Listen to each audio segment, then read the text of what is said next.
La chronique sport à suivre.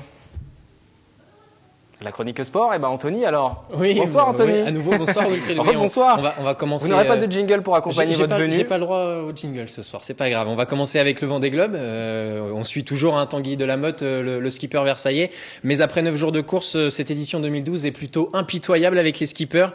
Jérémy Bayou a annoncé ce midi son abandon suite à une avarie de quille. C'est le 5e depuis le départ des Sables d'Olonne. Après celui ce week-end de Louis Burton, le skipper Bureau Valais, cette entreprise qu'il soutient, qui est basée au Clé-sous-Bois. Concernant Tanguy Delamotte, le Versaillais est toujours 14e de la course, à 770 000 du leader Armel Lecléache. Il navigue en ce moment au large du Cap-Vert. Les conditions en mer se sont améliorées depuis vendredi matin pour le navigateur yvelinois, alors que le poteau noir, le fameux poteau noir, se profile, cette zone où il n'y a pas de vent, où la navigation est très très difficile. On le voit d'ailleurs à l'image, le skipper yvelinois Tanguy Delamotte qui fait son premier Vendée Globe à l'âge de 34 ans. Le skipper d'ailleurs Initiative Cœur continue donc sa route tranquillement et sûrement, mais ce tour du monde est aussi prenant et stressant pour ses proches. Nous sommes donc allés à la rencontre de sa mère, Sabine Delamotte. Je vous propose de l'écouter au micro de Guillaume Camps. C'est sûr que moi je fais pas un Vendée Globe comme le sien. Je fais un Vendée Globe en solo, ça c'est sûr.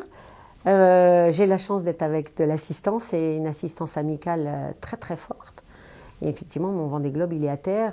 Je gère des émotions, voilà, et qui sont des émotions paradoxales, parce qu'il y a la joie et l'inquiétude évidente d'une mère, et l'inquiétude d'un être humain aussi, et la joie parce que c'est un projet fantastique en fait.